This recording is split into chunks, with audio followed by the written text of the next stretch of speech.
하늘에 계시는 주여, 내가 눈을 들어 주께 행하나이다. 상전의 손을 바라보는 종들의 눈같이, 여주인의 손을 바라보는 여종의 눈같이 우리의 눈이 여호와 우리 하나님을 바라보며 우리에게 은혜 베풀어 주시기를 기다리나이다.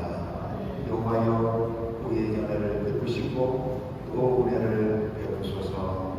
아멘. 살아계신 하나님 아버지, 감사합니다. 오늘도 하나님의 품으로 예배하는 자리로 인도하여 주셔서 감사합니다. 지난 한 주간 저희들의 삶의 현장에 때로는 하나님을 잃고 살았던 우리의 부족하고 연약한 모습 주님 앞에 회개하며 주님을 다시 바라보며 여호와를 다시 악망하며 나갑니다. 은혜를 베풀어 주시옵소서. 한없이 연약하고 부족하고 또 죄악스러운 우리의 모습을 다시 한번 주님 앞에 고백하며 새 힘을 얻고 새 능력을 얻기 위하여 이 자리에 있었습니다. 이를 불쌍히 여기시며 은혜를 베풀어 주시옵소서. 하나님, 성령의 도우심으로 하나님 앞에 다시 일어서며 새 힘을 얻는 축복된 시간 되게 하여 주시옵소서. 주 예수 그리스도의 이름으로 기도 올려드립니다. 아멘. 나는 전능하신 아버지 하나님, 천지의 저주를 믿습니다. 나는 그의 유일하신 아들 우리 주 예수 그리스도를 믿습니다. 그는 성령으로 잉태되어 동정을 안에 태어나시고 본디오 빌라도에게 은혜를 받아 십자가에 못 박혀 죽으시고 장사된지 4일 만에 죽음을 받아서 다시 살아나셨습니다. 그를 오시어 전능하신 아버지 하나님 은혜를 베푸시다가 거기로부터 살아있는 자와 죽음을 주시고 오십니다. 나는 성령을 믿으며 거룩한 교회와 성도의 교회와 죄를 용서받는 것과 복음의 부활과 영생을 믿습니다. 아멘.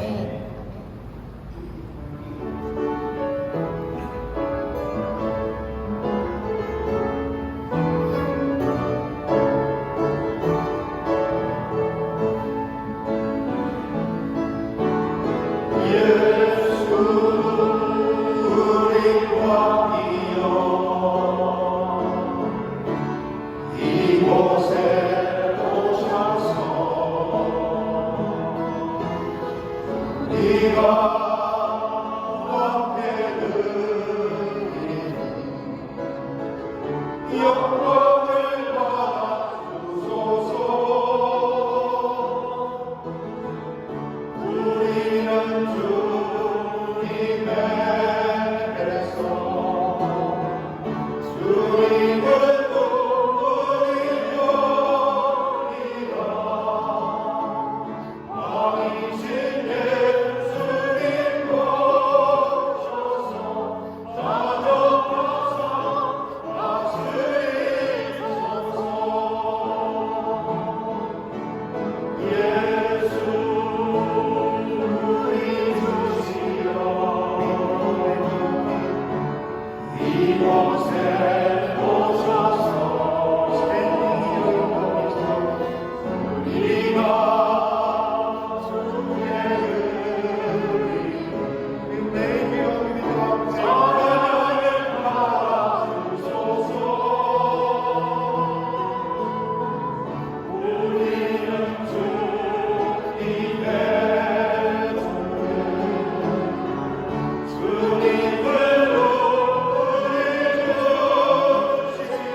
어려움의 순간 우리와 함께 계십니다. 우주 만물의 주제이신 주님의 광대하심과 전지전능하신 공율과 자비가 넘치며 하나님은 우리를 향한 사랑 속에 당신의 피조물로서 기쁨과 찬양 경배를 올려드립니다. 주님을 경외하는 것이 우리 삶의 근본이며 어떤 어려움 속에서도 바른 삶을 축복하고 영광을 올려드리기를 소원합니다. 우리를 많은 사람 중에 선택하여 자녀 삼아주시고 십자가 보혈의 은혜로 여기까지 있게 하였습니다. 나를 지으신 나에게를 기도하시는 주님께 모든 것을 맡기고 의지하는 큰 믿음으로 살아가기를 소원합니다. 지난 세월을 돌이켜보면 나의 낳은 것은 모두 주님의 은혜요 감사한 뿐입니다. 겸손함을 허락하소서, 이웃을 사랑하게 하소서, 남의 허물을 감쌀 수 있는 온유함을 주시며 나의 가진 것 주님 영광을 위해 사용하게 하여 주소서. 마귀의 관계를 알아차리는 지혜와 대적할 수 있는 강건함을 주소서. 말씀으로 매일 새롭게 태어나게 하시며 기도로 하나님과 호흡하는 저 천국을 바라보며 살아가게 하소서. 시간은 어느덧 지나 올 2024년 마지막이 되었고 2015년이 다가오고 그러나 우리의 삶은 여전히 계획했던 것들과 주님께 약속했던 것들을 이루지 못한 채 아쉬움 속에 안타까워하면서도 여기까지 지켜주시고 이끌어주신 주님의 은혜에 감사드립니다. 우리 교회에 은혜의 뜨거움을 허락하소서. 살아서 움직이는 교회가 될 수 있게 번역하여 기도하게 하시고 말씀을 선포하게 하소서. 우리 성도들 경제적으로나 육체적으로나 어려움이 많습니다. 하나님 아버지 도와주십시오. 주님은 아십니다. 성도들의 간절함과 어려움이 무엇인지 은혜를 허락하시고 성령님을 통해 우리 마음의 위로와 기쁨으로 이겨나갈 수 있는 힘을 허락하소서. 내년에도 우리 교회를 열심히 봉사로 잘 섬기며 또한 관리하는 분들을 위해 기도드립니다. 섬김이 기쁨이 있게 하시고 건강 지켜주시고 힘들지 않게 하여 주시옵소서. 영어인들을 섬기는 이리키도 강도사님과 나도 현지 교회를 섬기는 말빈 강도사님 등 말씀 가르침에 부족함이 없도록 은혜를 부어주시어 현지인 사역에 도움이 있기를 기도합니다. 담임 목사님의 현지 선교와 가정에 많은 복이 임하기를 기도합니다. 사랑하는 예수님 이름으로 기도드립니다. 아멘.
감사하는 주의종 장로님,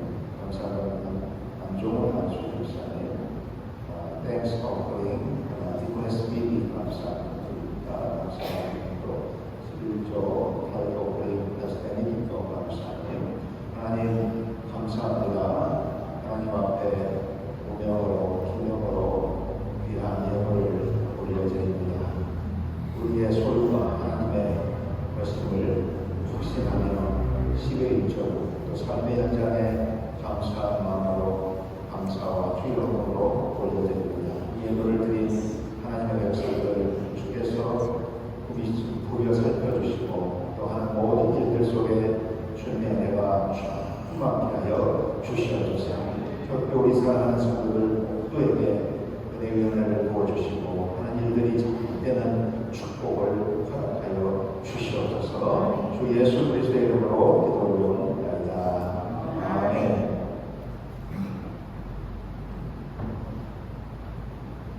반갑습니다. 잘 지내셨습니까? 아멘. 한 주간 주의 가운데 잘 지냈을 줄 믿습니다. 다음 주일은 성대 주일로 지키도록 하겠습니다.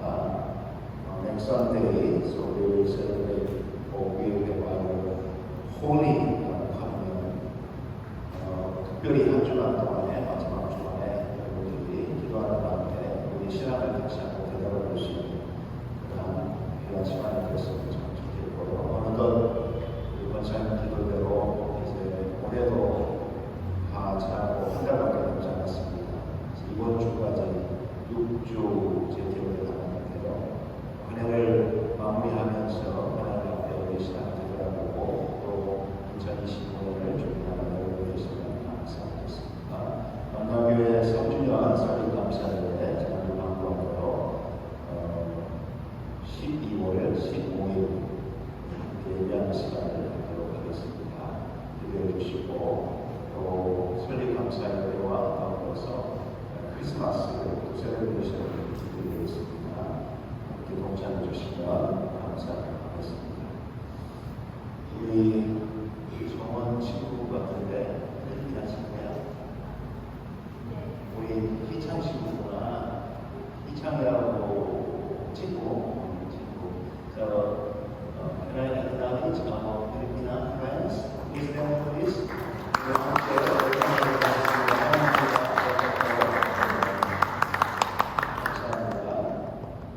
요즘은 제가 오래 살다 보니까 한국 사람인지 필리핀 사람인지 잘 모르겠어요. 너무 감사합니다. 옆분고 인사하겠습니다. 잘 오셨습니다. 감사합니다. 제자리에서 일어서서 함께 찬양하겠습니다.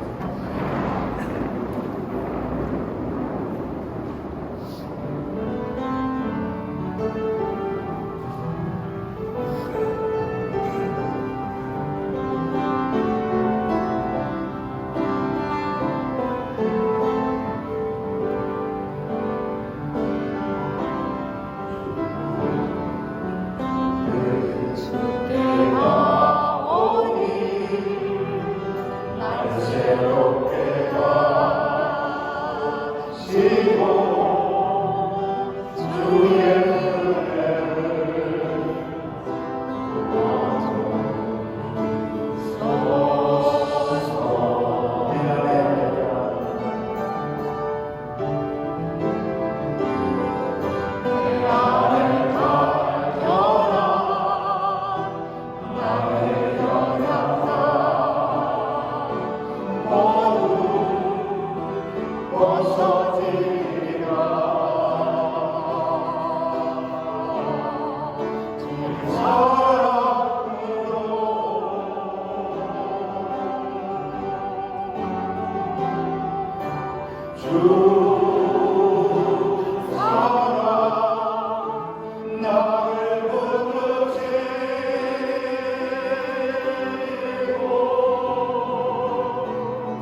야고보서의 말씀 그리고 야고보서 1장 9절로 18절의 말씀을 읽어보도록 하겠습니다. 야고보서 1장 9절로 18절의 말씀 한 절씩 교독합니다. 제가 9절, 10절 큰 목소리로 하는데 하나님의 말씀 주시면 귀한 말씀 교독합니다. 낮은 형제는 자기의 높음을 자랑하고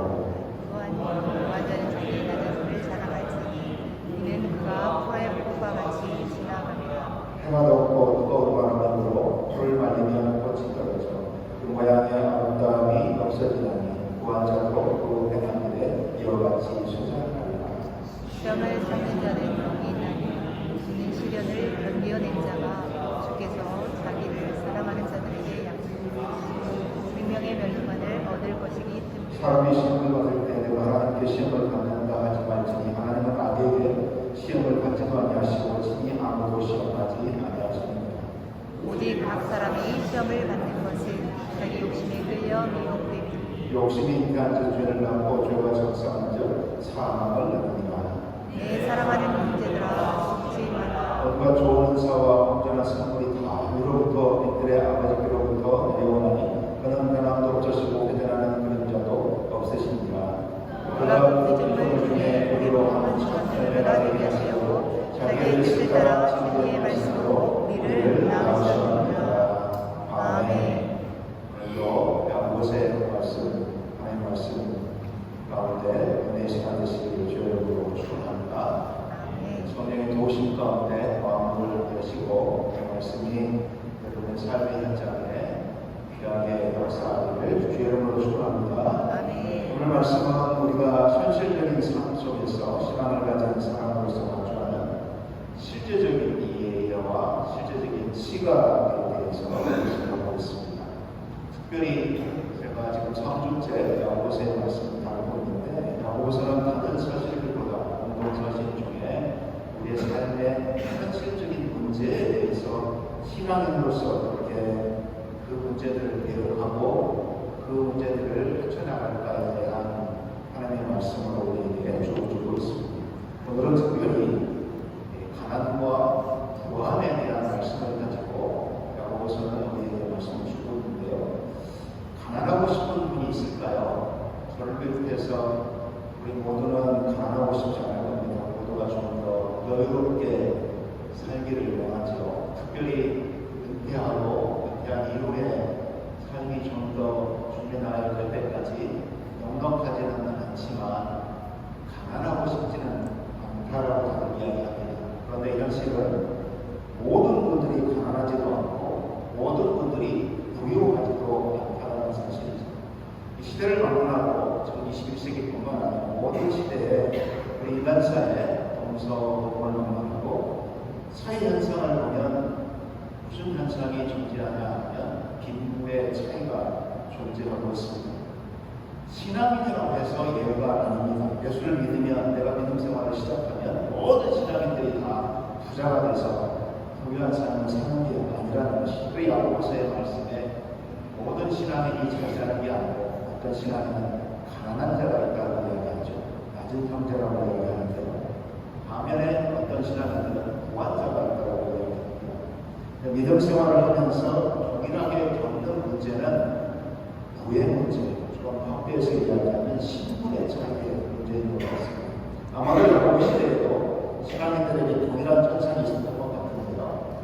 같은 시대를 살지만 누구는 가난하고 누구는 살만하고 잘 살고 이렇게 삶의 모습이 다르다는 사실입니다. 따라서 오늘 본문의 말씀은 우리가 신앙인으로서 현재 가난과 부를 우리 신앙의 눈으로, 믿음의 눈으로 영적인 시각에서 특히 이해할 것인가에 대한 메시지를 담고 있는 귀한 말씀입니다. 신분과 소유에 관계없이 야고보서 사도는 이렇게 이야기합니다. 가난하든 부유하든 신앙은 그 가난함과 부유함에 대해서 비굴하거나 또는 교만하지 아니하고 그 자체를 자랑해야 된다고 이야기를 하고 있습니다. 오늘 본문에 보면 낮은 형제도 자기의 낮음에 대해서 자랑하고 부한 자도 자기의 높이에 대해서 자랑해야 된다고 말씀합니다. 이게 어떤 의미일까요? 어느 시대든지 신분의 차이가 있고 신분의 차이는 여러 가지 기준에 의해서 정해집니다. 오늘 본문의 말씀을 보면 낮은 형제라고 되어 있어요. 낮은 형제라는 뜻은 비천한 형제, 시시한 형제, 약한 형제, 마지막으로 본문의 의미를 좀 더 살리면 가난한 형제. 그런데 이 가난한 형제, 이 낮은 형제라고 하는데 가난한 형제라고 우리가 해석할 수 있는 것은 다음 구절의 말씀에 보면 이 부한 자에 대한 말씀을 나오고 있습니다. 그 부한 자라는 부분에 낮은 형제라는 말씀은 우리가 쉽게 자동적으로 이 말씀이 신약성경의 헬라어의 원문에 비천하고 시시하고 약하고 가난하고 적혀져 있는데 쓰임을 받고 있는 이 단어가 이 본문에서는 낮은 형제라는 말이 부한 자와 대조되기 때문에 가난한 형제를 이야기하는구나. 물질적으로 실제적으로 가난한 형제를 이야기하는구나. 그래서 우리가 알 수 있다는 사실이죠. 그렇지만 그럼에도 불구하고 이 말씀을 좁게 해석하기보다는 좀 넓게 해석할 수도 있어요. 물질적으로 가난하면 그 가난함 때문에 신분적으로 낮은 위치에 있을 수 있기 때문에 우리가 이 낮은 형제라고 이야기할 때 소유의 개념에서 가난한 자라고 말할 수 있지만 사회적 주의나 신분의 위치에서 볼 때 낮은 위치에 있는 사람을 지칭할 수도 있다고 말씀하고 있죠. 이 말씀을 보면서 가만히 제가 2주 동안 계속 묵상하는 가운데 좀 더 구체적으로 이 말씀을 가만히 묵상하면서 가난한 형제가 자기의 높임을 자랑하고 부한 형제가 현재의 부를 자랑하지 말라 하는 이 말씀의 이유가 과연 무엇일까? 이 말씀이 여러분이 가만히 이렇게 같이 교독하고 지금 현재 여러분 말씀을 이렇게 가만히 보면 말듯 여러분이 손에 잡을 그 말고 그런 말씀으로 이해가 되는 겁니다. 이게 가난한 자의 자랑, 가난한 자는 무엇을 자랑하나? 자기의 높임을 자랑하라. 9절의 말씀을 이렇게 같이 읽어봐요. 9절의 말씀 시작. 낮은 형제는 자기의 높임을 자랑하고. 이 말씀은 이제 우리가 신학적 용어를 쓸 때 이 말씀은 미래 조건학적 시각에서 보냐 아니면 신현적 조건학적 시각에서 보냐 그렇게 이해를 합니다. 그럼 이해 못 하셔도 됩니다. 그냥 제가 말씀드릴 때 그런 의미구나 생각하시면 됩니다. 그런데 이 신학성경에 우리가 말씀을 볼 때 우리의 신앙을 미래의 종말론적 하나님 나라의 시각에서 신앙을 보는 것과 실현된 종말론의 시각에서 보는 두 가지의 관점이 우리에게 있습니다. 첫 번째 보면 현재 내가 가난하지만 내가 물질적으로 사람들과 비교해서 가진 것이 참 없지만 미래에 종말에 예수님의 재림 때에 그날에 나는 높임을 받을 것이다. 아멘 하시기 바랍니다. 내가 현재 다른 사람들과 비교했을 때 나는 지금 살고 있는 게 궁핍하고 비천하고 가진 것이 없다라고 내 스스로 내 신분을 내 물질적인 소유의 개념을 이해할 수 있지만 그러나 내가 신앙인으로서 미래의 종말에 주님께서 재림하실 때 나는 하나님 나라의 상속자로 높임을 받을 것이다. 그게 바로 오늘 본문의 말씀의 첫 번째 해석이 될 수 있습니다. 내가 하나님의 그 영광스러운 부유한 나라의 미래의 주님의 재림 때에 그 나라에 참여할 것이다. 그래서 이 말씀을 이렇게 해석하면 현재는 내가 모든 부분에 있어서 부족하고 연약하기 때문에 비천한 모습으로 보이지만 여기에 신앙인의 모습은 당당함이 나올 수 있는 거예요. 그럼에도 불구하고 그 나라, 마지막 나라, 완성된 그 나라, 그 하나님의 나라, 그 보좌 앞에 내가 높임을 받을 것이다. 하나님의 상속자로 하나님의 백성으로 그 하나님의 놀라운 영광의 자리에 부유한 자리에 내가 있을 것이다. 할렐루야. 그게 첫 번째 해석이에요. 두 번째는 실현된 종말론적 관점에서 오늘 본문의 말씀을 해석하면 가난한 형제, 가난한 자가 현재 지금 내가 하나님 나라의 상속자임을 그 상속자의 신분을 기억하는 거예요. 물질적으로는 소유적인 면에서는 내가 가난하고 내가 비천하지만 비록 내가 세상에서 물질적으로 가난하지만 나는 영적으로는 이미 위대하신 천지 만물을 창조하신 부유하신 하나님의 자녀임을 믿습니다. 이게 바로 이 오늘 본문의 말씀의 두 번째 해석의 굉장히 중요한 말씀입니다.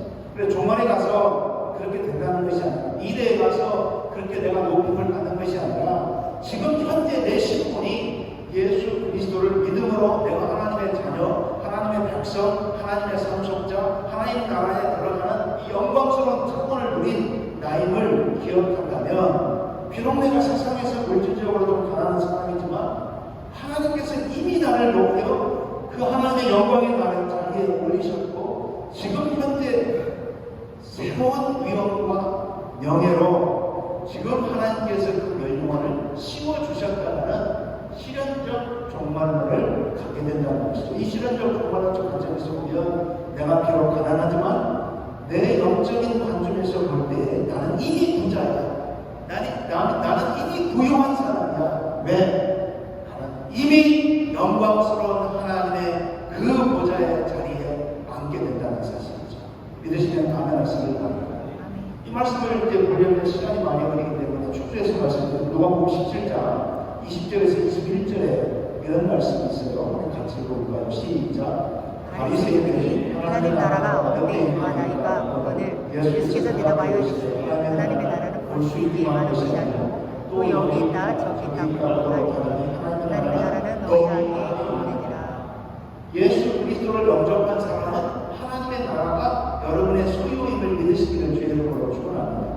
영접과 함께 동시에 여러분에게 주어지는 특권이 뭐냐면 하나님의 나라를 여러분이 소유할 수 있고 그 하나님 나라의 소유는 하나님 나라의 백성의 특권을 우리가 갖게 되는 거예요. 그러니까 예수를 믿지만 내가 경제적으로 어렵고 비록 가난하다고 생각함에도 불구하고 내가 이미 하나님 나라의 백성이 부유하고 저 나라에 가면 우리 그 영광스러운 부유함이 이미 나에게 주어졌음을 우리가 확신한다면 오늘 본문의 말씀에 나는 형제가 자기의 욕심을 자랑하라.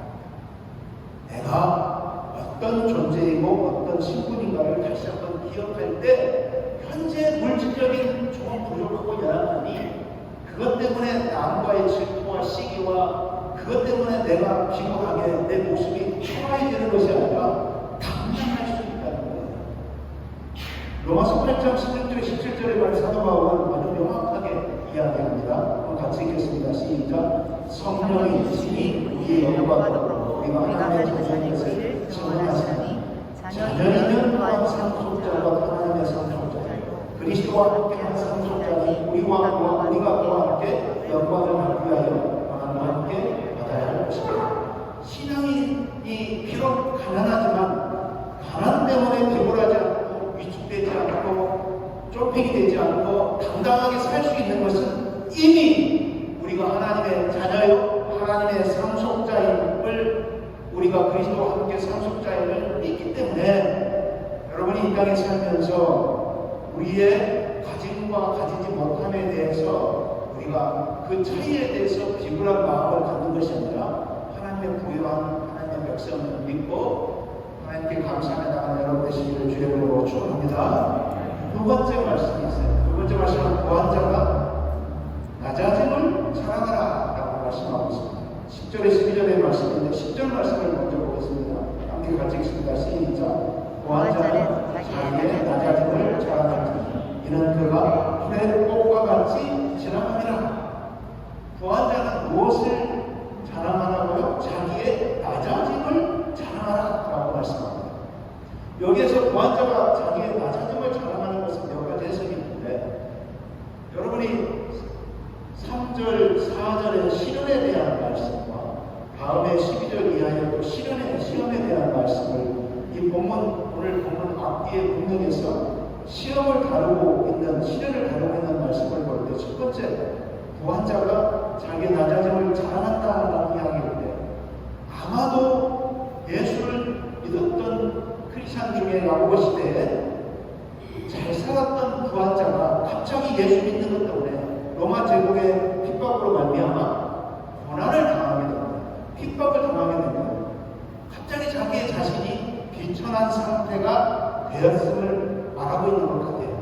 만약에 부한 형제가 신앙 때문에 이렇게 여러분이 그 부함의 고난이 와서 그 고난으로 말미암아 비천한 상태, 낮아짐의 상태에 있더라도 기뻐하십시오. 그 고난이 여러분을 영예로운 현재의 위치에 올려놓는 계기가 되기 때문입니다. 하나님 나라의 자녀로 백성으로 여러분을 그 위엄과 영예의 자리에 올려놓기 때문에 비록 부한 여러분들이 고난으로 말미암아 여러분의 그 부함이 낮아짐이 됐음에도 불구하고 절대로 기죽지 말고 기뻐하세요. 그것은 여러분의 소유가 없어졌다고 생각할 수 있겠지만 그러나 실질적으로는 여러분에게는 그것보다 더 중요한 하나님 나라의 부유함과 하나님 나라의 위엄과 하나님 나라의 명예가 여러분에게 주어졌습니다. 그 낮아짐을 자랑하시기를 주님으로 축원합니다 라고 야고보가 이야기하지 않았을까. 두 번째 이 말씀을 해석하면 부한자가 자신의 낮아짐을 자랑한다 라는 말씀은 그 부가 자기가 가지고 있는 그 부가 하나님 앞에서 아무것도 아님을 깨달았을 때 부한 형제가 낮아짐을 자랑하는 이유가 과연 무엇일까요? 지금 내가 가지고 있는 재산, 내가 가지고 있는 소유가 아무것도 아니야. 하나님 나라 입장에서 보면 현재 내 재산 수억, 수천 또는 수십억, 수백억 이건 내 재산은 아무것도 아니야. 그런 의미에서 하나님 앞에서는 낮아진 자, 나는 아무것도 아니야. 이런 관점에서 우리가 이 말씀을 볼 필요가 있다는 말씀입니다. 또한 이 말씀을 부한자가 자기의 낮아짐을 자랑한다는 말씀을 또 기억해야 할 것은 자신의 존재와 부한자이지만 자신의 존재와 행동에 대해서 겸손함을 유지하지만 가장 중요한 것은 부한자들이요 현재의 구함에 여러분이 도취되지 마세요. 좀 갖고 있다고 으쓱대지 마세요. 좀 가지고 있다고 자랑하지 마세요. 영원한 것에 초점을 두세요. 여러분 가지고 있는 건 시들어버린 꽃처럼, 시들어버린 풀처럼, 시들어버린 식물처럼 한순간에 사라질 수 있습니다. 라고 오늘 후반부의 말씀에 11절 이하의 말씀에 이야기합니다. 아주 적절한 비유를 이야기합니다. 우리가 가지고 있는 소유, 우리의 부도 한순간에 사라질 수 있다. 풀의 꽃과 같이 시들고 그 아름다움도 사라지고 떨어지는 것처럼 사라질 수 있다라고 이야기합니다. 부가 그렇다는 거예요. 오늘 말씀의 그 이야기를 분명하게 강조합니다. 그래서 사랑하는 구원자들이요, 좀 가져가는 자들이요, 여러분 겸손하세요. 그리고 낮아지세요. 오히려 땅의 구함에 목숨을 걸지 마세요. 만년 여러분이 구함으로 산 것처럼 교만하지 말고 이 땅의 것에 여러분의 눈을 초점을 맞춰 살지 말고 그것이 여러분의 인생을 안녕하게 만들 것으로 착각하지 마시고 하늘의 것, 썩지 않는 것, 시들지 않는 것, 세월이 지나도 영원히 빛날 영원한 가치가 있는 하나님의 나라의 것에 초점을 맞춰 살아가십시오. 오늘 10절의 말씀을 다시 읽겠습니다. 시작. 10절, 11절의 말씀 시작. 구원자는 자기의 낮아짐을 자랑하더니 이런 그가 풀의 꽃과 같이 지나가더라. 해가 돋고 뜨거운 바람이 불어 풀을 맞으면 꽃이 떨어지고 그 모양의 아름다움이 없어지더라. 구원자도 그 행하는 일에 이와 같이 쇠잔하리라. 그래서 우리가 신앙인으로서 이 낮은 형제, 가난한 형제와 부한 형제의 야고보서를 통해서 주는 이 하나님의 말씀을 우리가 보면서 현재 21세기에 사는 우리의 신앙인의 태도가 어떤 것이가 될까요? 목사님 저는 좀 더 넉넉했으면 좋겠습니다. 빚이 없었으면 좋겠고 여러분 빚 때문에 다 힘들죠. 빚이 없는 게 가장 축복이죠. 내가 얼마나 1원을 가지고 있느냐 10원을 갖고 있느냐 은행에 100만원을 갖고 있는 것보다 제가 살아보니까 빚 없는 삶이 가장 행복한 것 같아요. 이렇게 고백합시다. 하나님 빚만 없게 해주세요. 우리 원집사님 가장 크게 얘기하잖아요. 진짜 그래요. 빚만 없으면 그게 행복한 삶이에요. 할렐루야. 기도하실 때 그렇게 기도하세요. 돈 많이 달라고 하지 마시고 제발 빚만 없게 해주세요. 안집사님이 막 본인 이야기하고 쓰고 있습니다. 저는 이 말씀을 이렇게 두 주간 묵상하면서 저나 여러분에게 실질적으로 하나님이 주시는 말씀이다 이렇게 생각합니다. 왜냐하면 없으면 없는 것 때문에 기분하고 어깨가 축 처지고 있으면 있는 것 때문에 어깨 올라가고 너무 자존감과 자신감이 강해가지고 그만하고 그게 우리의 모습이에요. 근데 신앙이랑 달라야 된다는 거예요. 세상 사람들은 그렇게 삶을 살아도 목사님 저도 이 말씀을 다시 묵상하면서 하나님 감사합니다. 이 말씀을 다시 주셔서 사랑하는 성도 여러분, 우리는 믿음의 눈, 영적인 시각으로 우리의 삶의 현장을 봤으면 참 좋겠습니다. 저나 여러분이 가져야 할 시각이 어떤 것일까? 참된 신앙에는 신분과 소유의 차이를 우리의 믿음의 눈인 영적인 시각에서 상대화할 수 있는 것, 그게 뭐냐면 믿음의 눈으로 바라보는 거예요. 세상의 관점에서 보면 내가 세상에 지금 명예가 있고 학위가 있고 내가 좀 더 가졌어요. 내 아파트도 있고 내가 뭔가 부동산도 있고 내가 또 어떤 위치에 권력도 있고 권세도 있고 부러울 수밖에 없어요. 세상의 눈으로 보면. 근데 신앙인은 달라야죠. 예수님의 말씀대로 의인과 빛과 소금이라는 말씀에 담겨지는 세상 속에 사는 신앙인은 달라야 됩니다. 신앙인은 세상에 존재하는 신분과 소유의 차이를 항상 믿음의 눈, 영적인 시각으로 상대화시켜서 볼 줄 아는 세상의 것을 초월해서 볼 수 있는 하나님이 주신 영적인 시각을 소유하시기를 주의 이름으로 축원합니다. 내가 영원한 하나님과의 들어갈 백성이기 때문에 그 종말과 그 미래의 시각에서 볼 때 현재의 가난은 아무것도 아니다. 이렇게 볼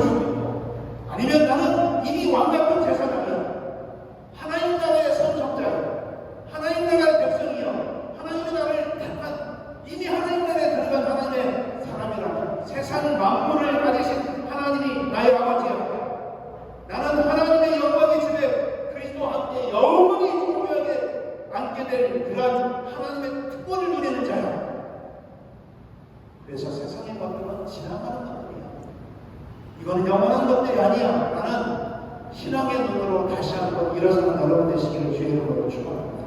이런 신앙을 가질 때 신자가 비관하지 않고 감당할 수 있는 거예요. 그의 소유가 영구적인 것이 아니라 그의 신분이 영원한 것이 아니라 하나님 안에 있음을 알기 때문에 세상의 것들을 초월해서 볼 수 있는 그런 영적 시각을 가질 수 있다는 것이죠. 여러분 설교 중에 이 예화를 드렸죠. 돼지 이야기를 했어요. 돼지는 머리를 들어서 45도 위를 보지 못한다고 해요. 그래서 돼지는 지평선에 보이는 그 하늘, 지평선 이렇게 바다와 땅과 하늘이 닿는 것을 볼 수 있지만 고개를 들어서 저 높이 있는 하늘을 절대 볼 수 없다. 그래서 제가 다시 한번 그 말씀을 대화를 하면서 유튜브를 찾아봤어요. 그런데 또 실험을 한 것들이 있더라고요.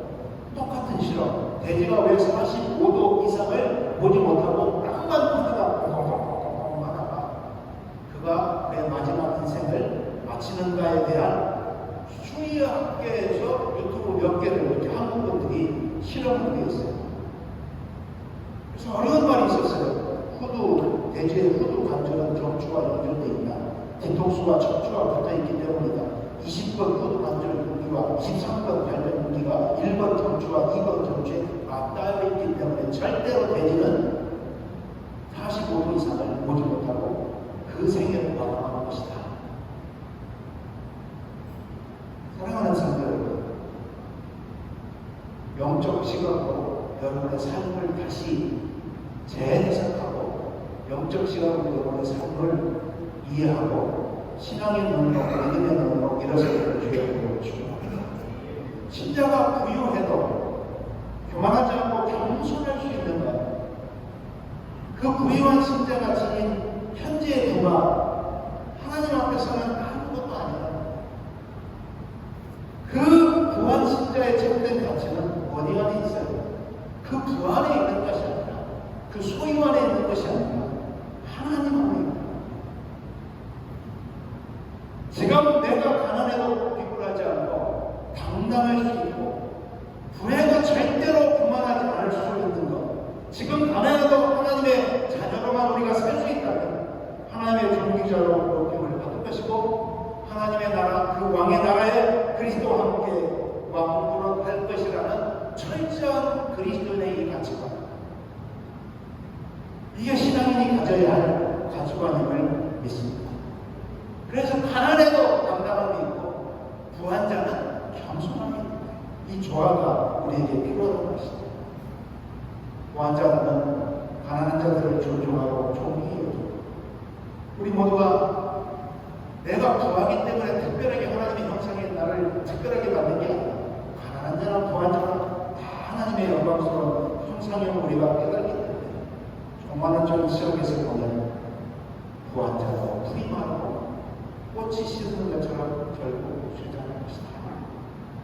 근데 이것을 알지 못하고 우리가 세상의 가치에 목숨을 내고 내가 가진 것을 가지고 그걸 가지고 정말 역겨울적으로 자랑하는 명예와 부에 너무 치우쳐 살다 보니까 더 많은 부, 더 많은 권세, 더 많은 것들을 추구하다 서로 시기라 질투하고 죄의 유혹에 빠지고 온갖 시험에 빠지고 결국 그런 삶을 사는 우리의 신앙인의 모습을 경계하라는 말씀이 오늘 것입니다.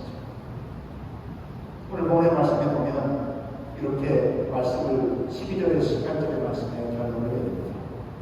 여러분, 욕심을 다스리세요.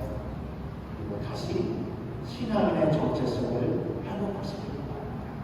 그런데요, 예수 오래 믿어도 욕심 잘 못 가리세요. 그게 우리 인간이 갖고 있는 죄악의 본성입니다. 가난의 이 시련과 부의 시험에 대한 강조와 결론으로 10절, 18절의 말씀을 이야기합니다. 여러분, 3절, 4절 그리고 이 12절 이하의 말씀에 이 시련과 시험에 대한 말씀이 나오고 있는데 헬라의 원문에 보면 히라스모스라고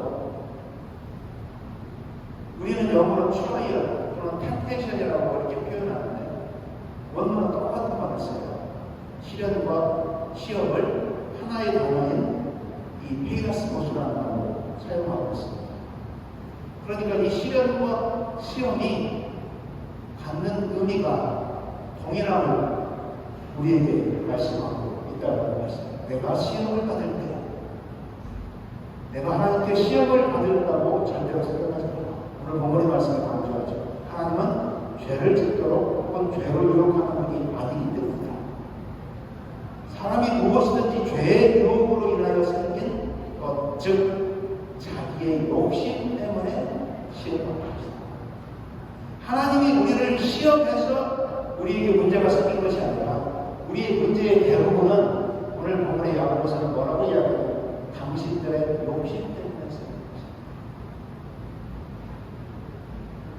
당신들의 욕심 때문에 생긴 것입니다. 여러분, 야망과 욕심의 차이가 뭡니까? 야망은 큰 성취를 위한 강한 열망을 이야기해요. 앰비션이라고 이야기하죠. 욕심은 탐욕스럽게 더 많은 것을 원하는 욕망이에요. 분명하게 차이가 납니다. 오늘 본문은 야망을 이야기하지 않냐고 욕심을 이야기합니다. 자기 욕심 때문에 시험을 당하여 죄를 짓는다. 모든 시험의 원인은 자기 욕심 때문에 오는 것이다. 욕심이 시험의 뿌리라고 이야기합니다. 그게 하나님과의 관계든 내가 내 인과의 관계든 욕심이 시험의 뿌리로, 이 시험의 뿌리인 욕심 때문에, 내 욕심 때문에 내 배우자의 관계가 깨지고 내 자녀와 부모의 관계가 깨지고 내 욕심 때문에 우리 사회 삶에 그렇게 오랫동안 친구를 지르고 지인으로 지냈던 그 관계도 깨지고 오랫동안 가졌던 교회와의 관계도 깨지고 내 삶의 현장에 내가 속해 있는 속에서의 관계도 깨지고 다 그것 때문에, 내 욕심 때문에. 여러분, 왜 야고보가 갑자기 낮은 형제 부한자를 이야기하다가 생뚱하게 또 시험을 이야기했을까요? 가난한 자든 부한자든 동일한 문제는 당신들 욕심 때문에 생긴다고 이야기합니다. 왜 우리에게 하나님이 시험을 주시는가? 왜 내 인생이 이렇게 됐는가? 그건 하나님 책임이 아니라 너희들 책임이야. 그 책임의 원인은 뭐냐? 욕심이야. 탐욕이야. 정치적인 욕심, 경제적인 욕심, 자기의 욕심. 욕심이 죄가 되어서 그 죄가 자라서 사망에 이른다고, 치명적인 사망. 15절 말씀을 우리는 사용해서 인용하는데 저 잘못 인용한다고 봐요. 문맥에서. 오늘 문맥에서 말하는 우리 영적인 죄를 이야기하지 않습니다. 문맥에서 이야기하는 우리 삶의 현장의 죄를 이야기해요. 욕심이 잉태하여 죄를 낳고 죄가 장성한 적 사망을 낳느니라. 사랑하는 성도 여러분, 제발 욕심에 끌리지 마세요. 욕심 때문에 인생 다 망가집니다. 여러분 인생 다 파멸됩니다. 여러분 인생 파멸합니다. 특히 남자분들, 여자분들도 마찬가지지만 음란의 영이 들어오면 여러분의 욕심 때문에 가정 파괴되잖아요.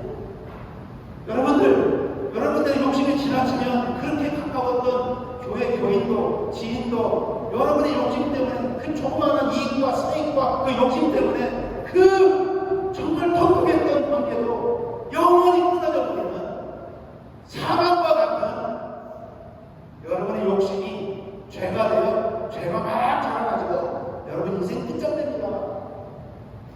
여러분 두려워하세요 라고 말씀합니다.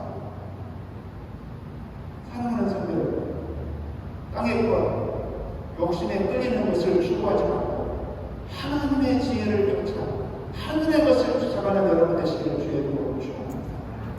여기 진리의 말씀으로 나았다는 말씀은 복음으로 우리를 낳았다는 것, 복음으로 낳은 빛의 하나님의, 그 빛의 하나님의 자녀들로 땅의 것, 돼지가 평생을 땅의 것만 꿀꿀꿀 하다가 죽는 그 사망에 가지고 이 땅에 가난하든 부하든 어떤 위치에 있든지 그것 때문에 비굴하거나 교만하지 말고 오히려 당당하고 겸손하여 하늘의 위의 것을, 하늘의 지혜를, 하늘의 그 아름다운 놀라운 것들을 바라보며 그 열정과 그 열망으로 이 땅에 살아가십시오 라고 우리에게 말씀을 자료를 배우고 있습니다.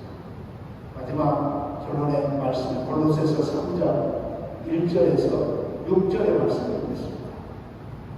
교독합니다. 제가 1절, 2절. 그러므로 너희가 그리스도와 함께 다시 사시심을 받았으니 위의 것을 찾으라.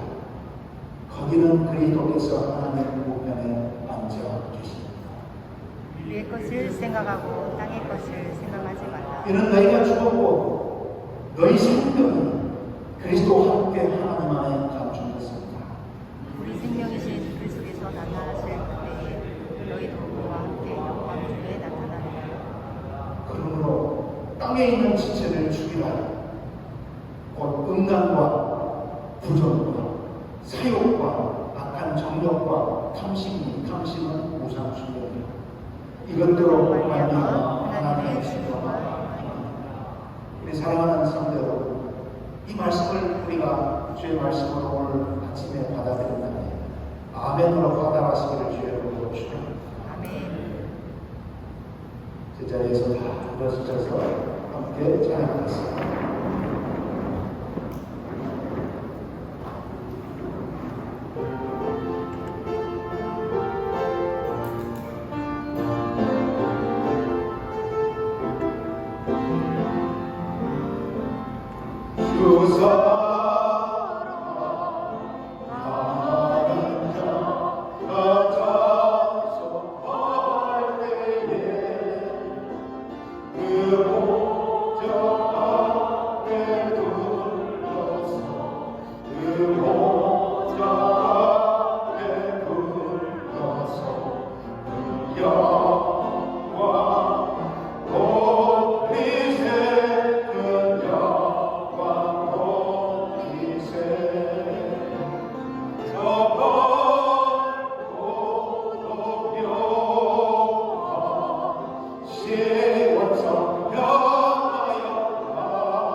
지워서 영화하여 내 주의 찬란한 선에 찬송하며 올라 저 발걸음이만 심은 성령의 가슴 저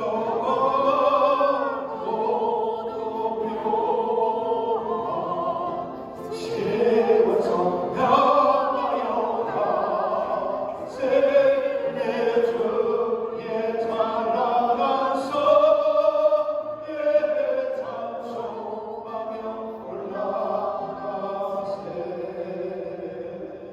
내 눈 주의 영광을 믿음의 눈으로 하나님을 바라보고 우리의 모습을 바라보고 인생을 바라보고 나가시기 바랍니다.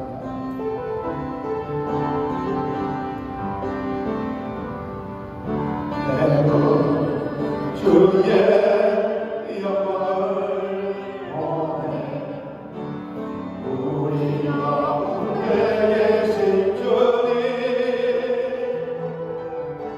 그리한 영광 고난을 덮고 그 찬송 꽃단 가득해 주의 영광을 보내 찬송 가운데 서신 주님 주님의 얼굴 온 세상 나에 권능의 발을 드셨네 원능의 발을 드셨네 주의 영광 이곳에 가득해 우리 손에 주님과 함께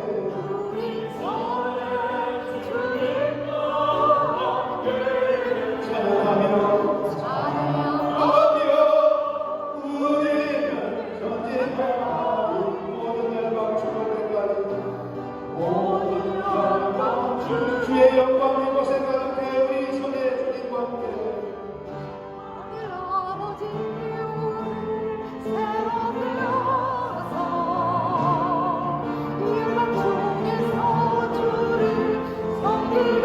모든 나라에거나 모든 나라에거나 찬송 부르며 영광의 힘을 보게 하소서 주의 영광 이곳에 가득해 주의 영광 이곳에 가득해 우리 손에 주님과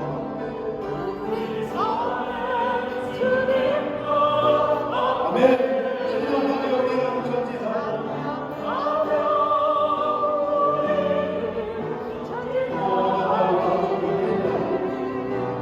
모든 열방 즐거울 때까지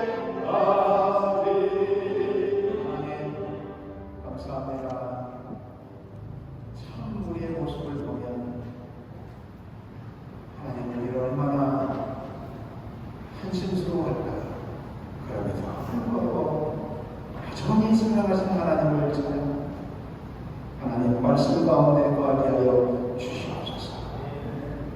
우리 사랑하는 성도들 함께 믿음의 눈, 영적인 눈이 띄게 하시며 모든 삶의 현장에 일어나는 일들을 믿음의 눈으로 보게 하여 주시옵소서.